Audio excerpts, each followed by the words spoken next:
working. We're gonna just pretend it is. Hey, I'm Seraphin. I'm attempting to do my second take at this little premiere broadcast on Twitch, and then I'll also be publishing it over on YouTube under, I don't know, my channel Seraphin, or perhaps Abraxas VR Labs. You can catch me over at Instagram as Machine Age Maya.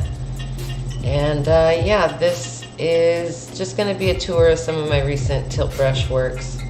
Previously, tilt brush was being finicky, so I went ahead and just did a restart, and that was simple enough. So here we are again. I'm going to go ahead and check with my homie and see if they too can see this broadcast. But yeah, in the meantime, I'm going to also perhaps get some feedback, which would be cool to start with. I have a garden to show you, as well as a creepy scene of a subway. And I'll let my friend know to check again now. And we'll see how that goes. So I'm going to be popping in and out of VR a little bit. I'll be as quick as I can to avoid any ads that pop up in our audio. But I'm listening to an ossuary mix from an artist called Gladkill. I really enjoy the music of it, and I think it would just be complimentary to both the things we're going to look at. So from here, I'm going to pull up this window and make it bigger and see what we got. So welcome to my tilt brush. I'm gonna go ahead and select some of my sketches. Got a crazy yoni from the other day. Let's start with this subway. Now this subway is inspired by a scene in my friend David J. Brown's science fiction novel Brainchild. And this is a scene from chapter 3 where we have a cool protagonist, Letitia Chaffee, who's having a hard time on her commute. I don't know how to say it. She's on her way to see a friend about some cool articles on neuroscience, but she also was sort of test driving this cool headband, and she accidentally put in the wrong settings. So now she's on this really scary trip where she's just experiencing the subway. And it's a very dark and scary place. And what's cool is, you know, we can adjust the scene in here as well. That way, you know, I could like stand up and be up in it. I'm about to scale or so. Woo! Wonderful. But yeah, look at all these creepy passengers and their auras, sort of like talking, like psychically talking shit about Letitia, perhaps. Who knows? But she's paranoid and scared. This weird coaster over here.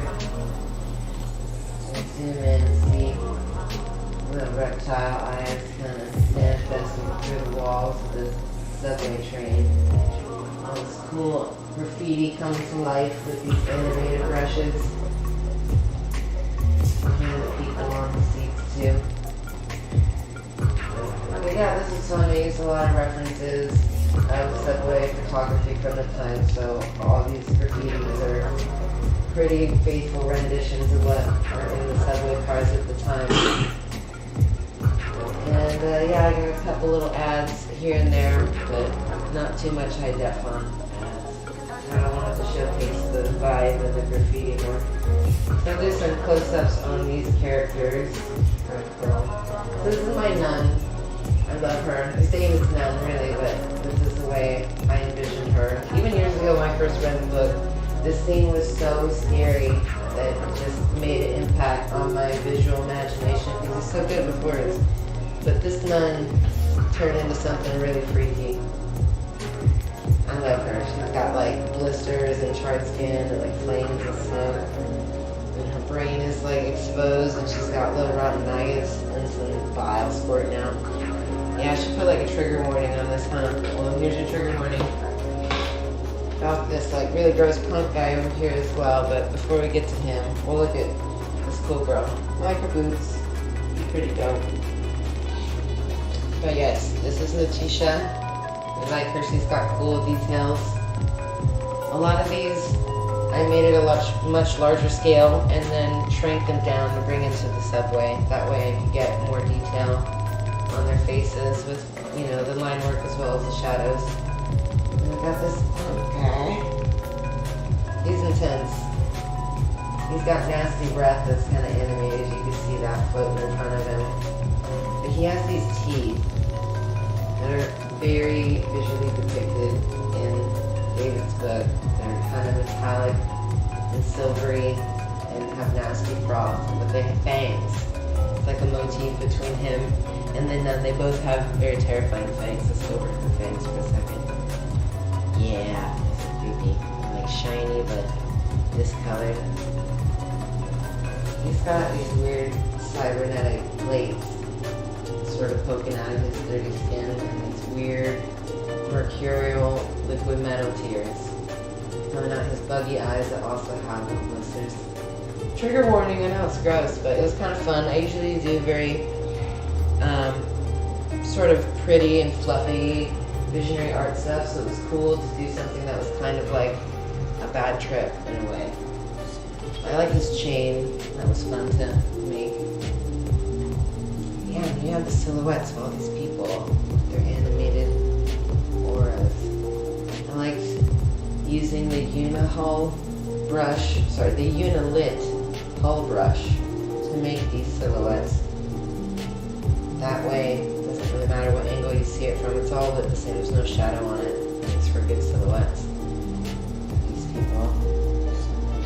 I liked the overlay of their thoughts, kind of, the shapes that it would make, reflecting what they might be thinking or doing amongst themselves.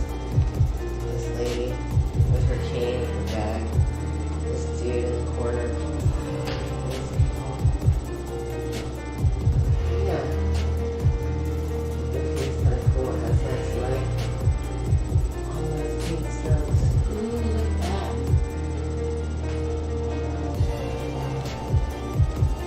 Peek where I am, so the view of the camera. Hi guys. So we got the silhouettes of these people. It was really cute finding references of silhouettes, but also having to sort of modify that nobody was looking at cell phones really, because I don't know, they weren't that common in what was it, like 99 or sort of that era where the book takes place. So instead I decided to just have a girl reading a book instead of looking at a smartphone or something like that. I'm going to try to talk a tiny bit louder just in case I'm talking too soft. I haven't checked any feedback yet. Let's see. Let's see. Other than that, let's look at the outside of this subway. I used some animated brushes to create the effect that it's moving. Got my little signature here, and credit to David's book, as well as brushes on this side to create that it's moving. Cool, so from there, I think I'm going to go ahead and load another composition into a brush and then check and see on the technical side if everything's running the way I hope. So we're going to go ahead and look at the garden. And that's definitely going to take a moment to load because it's a large piece. Let's see.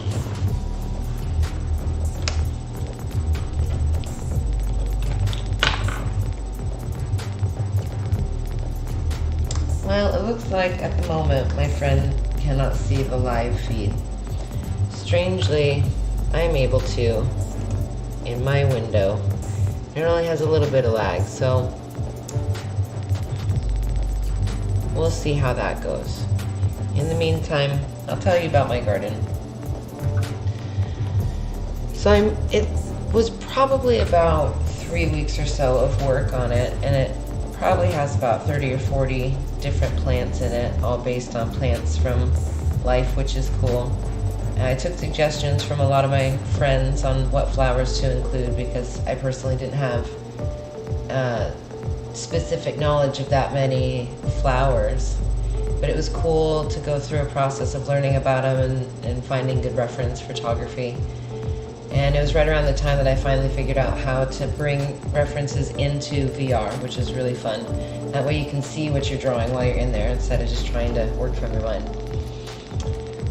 So, yeah, that's been fun.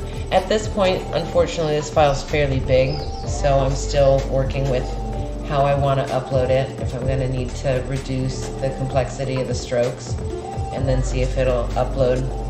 But I based it on sort of the tree of life and the different spheres and their different colors. That way, when you walk through the garden and the different paths you take sort of are reflective of how you would travel through it. I thought that would be neat. It was a nice way to organize the color. I'm going to take a look in my headset and see if that's loaded yet. It's probably getting close. I've gotten good at timing it, so we'll see. Should be any second now.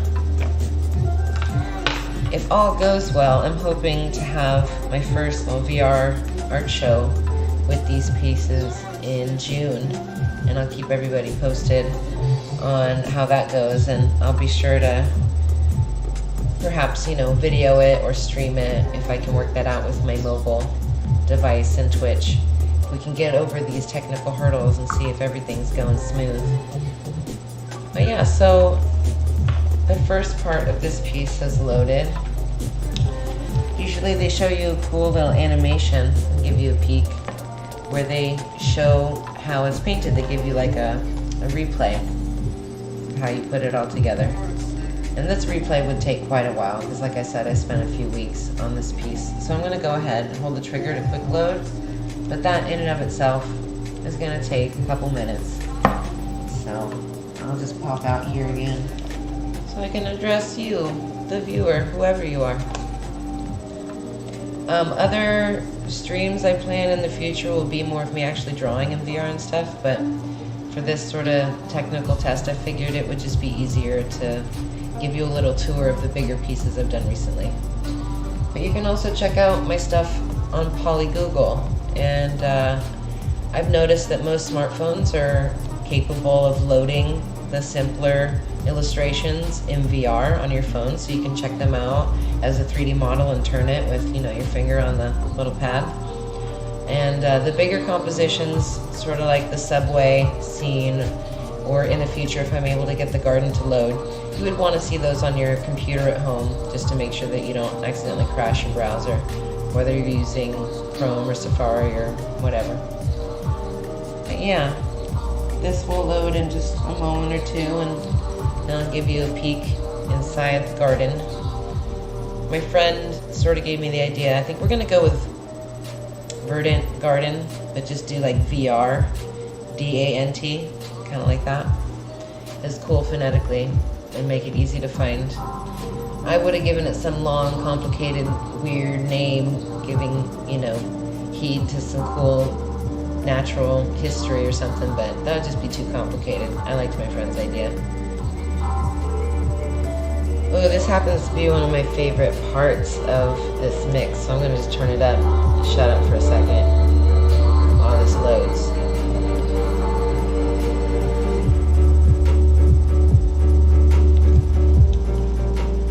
Almost there.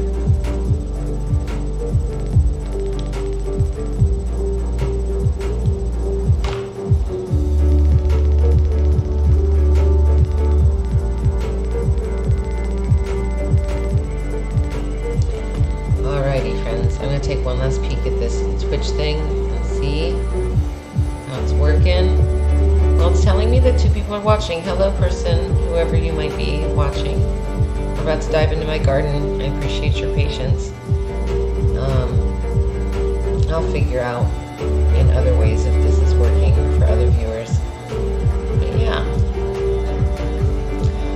I may or may not keep streaming at this particular name, but if I end up absent from this side, you might want to check out Machine Age Maya, because I'll use that at some point in the future too. But yeah, we've got my garden loaded. I'm gonna go ahead and pull away this and just go for it. Here's tour time on my garden. kind of turn down the music a tiny bit so I don't have to shout over it. That's pretty chill. I like that. Alright. This is sort of a faraway view of my garden. This is a good place to start. I'm going to peek at my screen, see if it's working the way I want. Yeah, that's pretty good. Here's my garden. This took several weeks. I'm not going to lie. My hands wear out after about 4 hours total. But that's fine. I don't expect too much. We're just going to zoom in. I'm probably going to stay seated for most of this tour. I really just started here with this silly potted plant thing and this cherub face guy.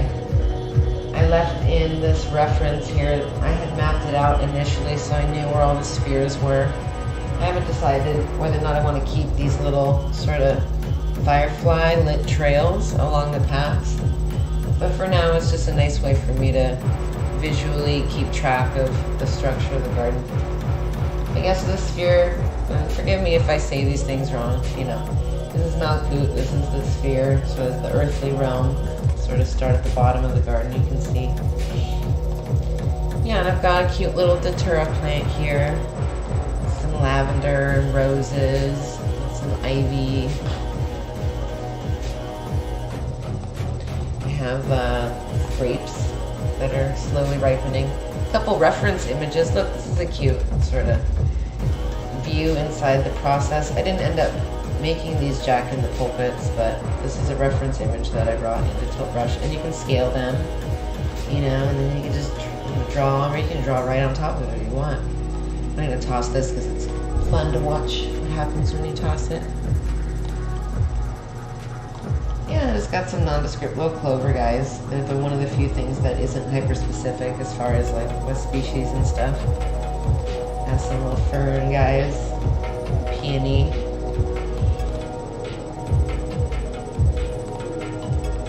Ooh. Got some little daffodils, daisies. Let's see, these are foxglove. And this is, I want to sort of rearrange this one a little bit because its geometric structure isn't true enough to the plant, but this was supposed to be white sage, but I'll fix it. It has more of like a little 4x4 alternating growth pattern. It was fun visually learning about plants and the way they geometrically grow in different ways. We got some sunflowers over here. These were really fun to do. You can kind of see the geometry of the center of the flower. Yeah. This one has some of the petals are starting to wither away. Little baby mustard down at the bottom. Some birds of paradise. Very large moon. Just happens to be a big old moon in this background. Let's see. We have Love Lies Bleeding, Amaranth, I think that's how you say it. Forgive me if I say some of these plants wrong too. Like I said, a lot of that's kind of new on a specific level for me. So these are Ragged Robin. These are really cute because, I don't know, I have an affinity for a comic book character from Grant Morrison's The Invisibles, and her character is sort of named after these flowers, so this is for Grant Morrison. Yo, yo. And then another cool tilt brush piece as a tribute to his comic, The Invisibles. Maybe I'll show you guys that one in another stream, who knows. But like, we got some beautiful bottle brush plants from Australia here. I like these ones a lot. Pretty neat. And over here we have this pond. Got some white lotuses, but in the dim light they look darker. So if you like black lotuses, perhaps they're black lotuses. But we're out here in space, so it's a really beautiful, interesting nighttime lighting. We've got this cute little frog in here. Sometimes I ask my papa for suggestions, and he said I should put a cute little frog in there. So here he is. He's kind of a tripper. He's got cool they call it hypercolor or something like that. Let's look at what brush it is. It's a neat brush. Yeah, they call it hypercolor. It's kind of this rainbow, iridescent smear of color that rotates through the rainbow. It's neat. I really enjoy how the water on this little pond turned out. And then, let's see. Ooh, we get to toss another little photo reference and watch it dip off into space. Bye-bye. So, I'm probably going to end up getting rid of these orchids, so cute little behind-the-scenes moment. Look at these. They didn't turn out quite the way I wanted. They're sort of dark. They're not as dimensional as they should be. I asked my homie for some feedback on them, and she agreed. So we're just gonna take them out real quick and save on some file space. Bye-bye.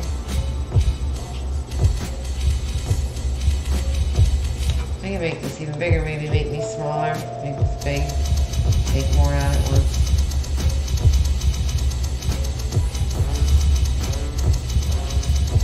Fun. Get all the tiny bits. Yes, cool. Fun, huh? That's what it's like to just kind of mowing out the little pieces you don't want in the air with your controller. Now that that's done, I'm going to turn off my eraser just in case anything weird might happen. This is my nice orchid. This is one I'm going to keep.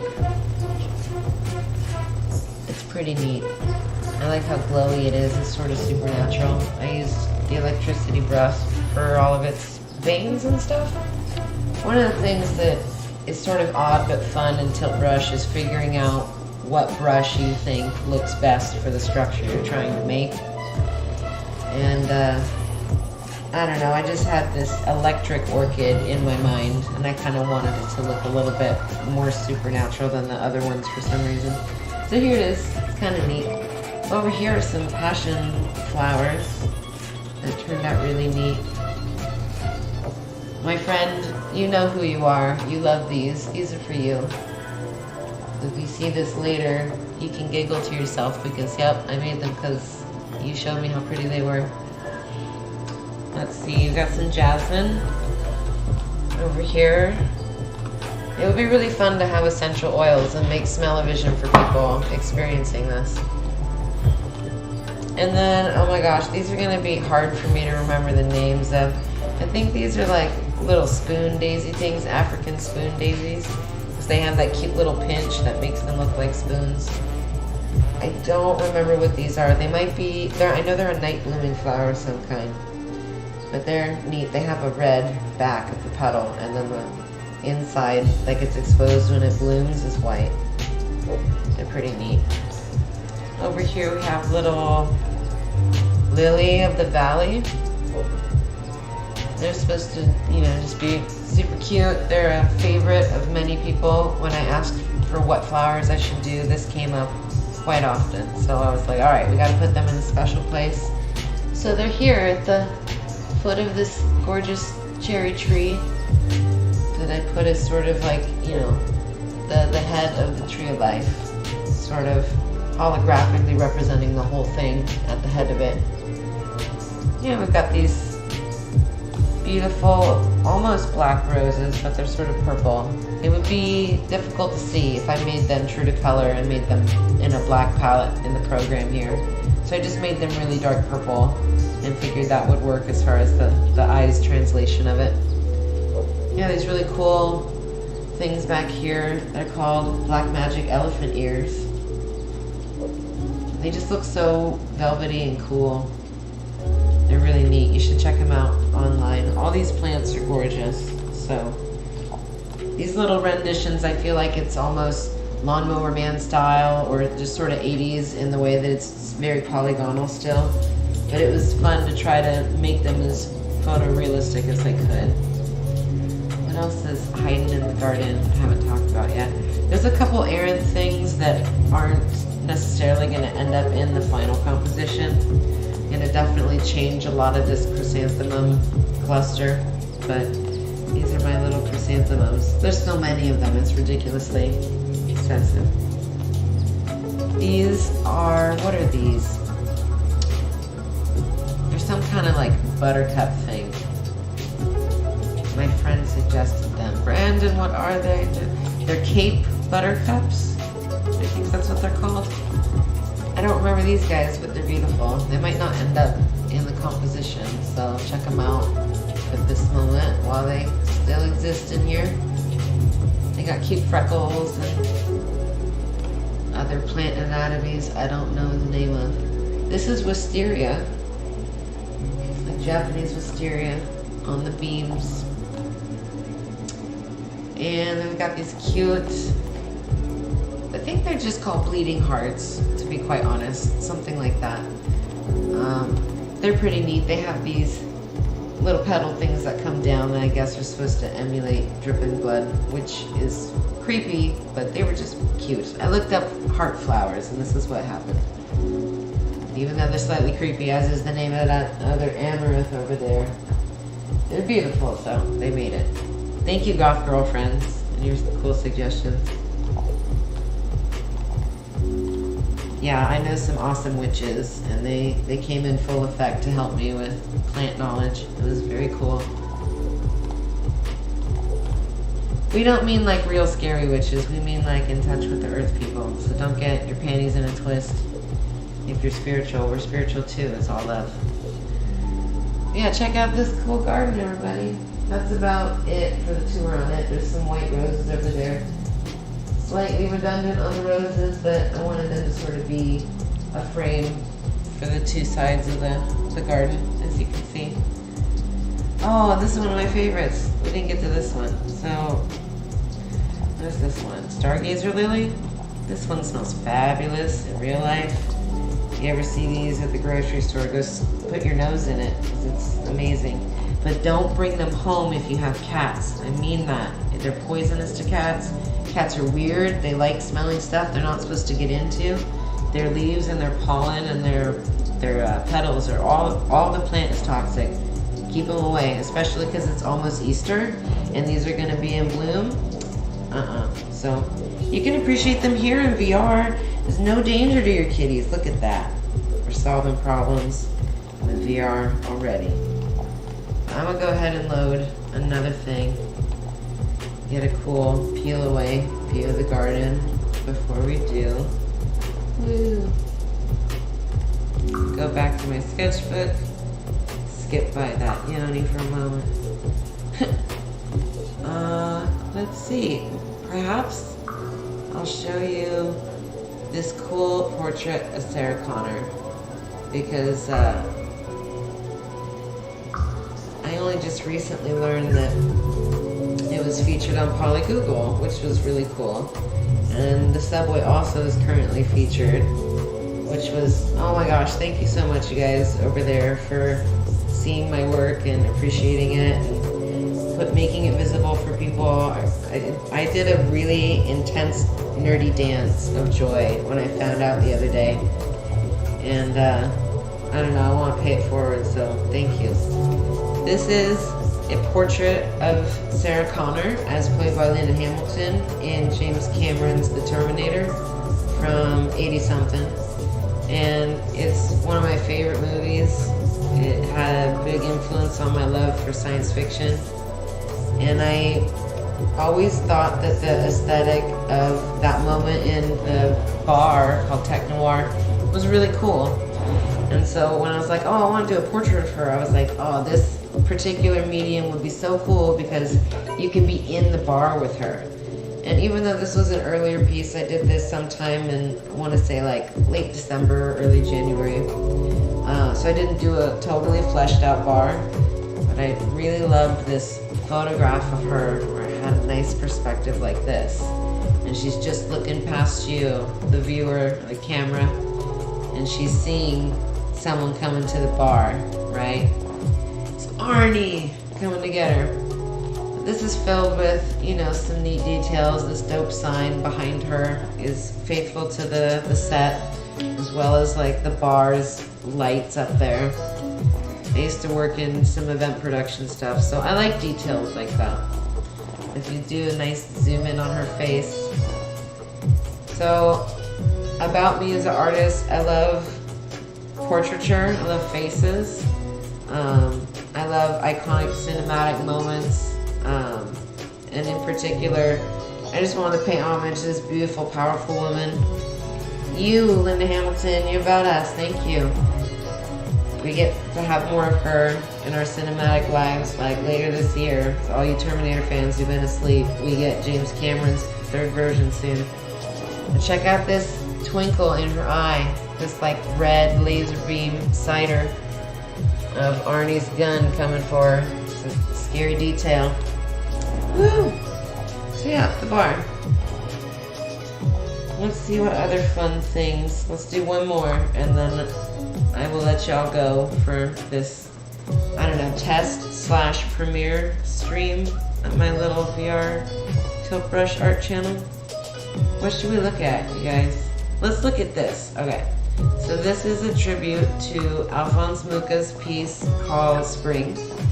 I'm pretty sure he did multiple renditions of this, but you can see how I painted it. Let's watch the little sort of time-lapse speed through of me painting it, how it went down. I did use a reference for this, so I had the reference in sort of a 2D plane, and then I went in there and pulled the plane into sort of 2.5D. This is one of the first portraits. I tried to figure out how I wanted to handle things like the eyes and face and highlights.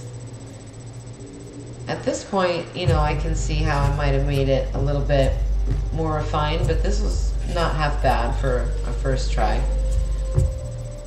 I love faces, y'all, so it was really rewarding to finally figure out how to get something halfway decent in a new medium like this that handles in a weird way. I really like the snow on the edges of these branches. I used the Toon brush in different sizes, and it's a pressure sensitive brush, so it kind of gave these like cute, cloudy, squishy, illustrative looking branches. But yeah, she's fabulous. She has this gorgeous bouquet of flowers. These flowers were really the beginning of me realizing I wanted to do a garden. There's so many brushes and cool strokes and shapes and ways to make petals that it just made sense. Cool, so this is fully loaded, and this is the whole thing. I went in there and, paid homage to the cool details. Ta-da!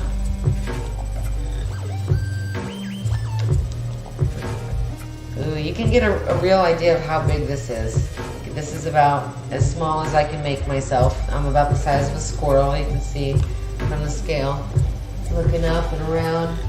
Whoa! Don't fall off the edge, Finn. That's cool, huh? Look at her hair is volumetric. So even though it's sort of in a 2D plane, it still has this unique effect. And then I went ahead and illustrated the back of her. She's got her beautiful dress robe thingy with the contours of the fabric draping and stuff. Not half bad. That was cool. Thanks for checking out that. But yeah, so next time I'll show you what else I've been working on lately. Maybe we'll look at some of my other older pieces so you can get a scope of how long a learning curve might take for somebody with a traditional art background. So for those of you who are watching who do art at home, and you're like, would I want to do something like this? And is it too hard? Would it be easy? Could I catch up? So I'm using an HTC Vive, if you hadn't read the little thing on the front. And like I said, perhaps you might have caught it before. I don't know if it was my previous attempt at a stream, but I'll let you know what the specs on my computer are. That way you can get an idea of what it takes to run this kind of software. Pretty smooth, because there's a lot of different graphics cards out there that are capable of doing VR, but you're going to have different performance on different machines and specs. Oh, wow. I'm sorry, you guys. That was really exciting. That's a nice exciting note to end on. I'm sorry if you're watching this late night and you just blasted whoever's home. I love you guys. I'm sorry. But tune in next time, whenever that is. And bye.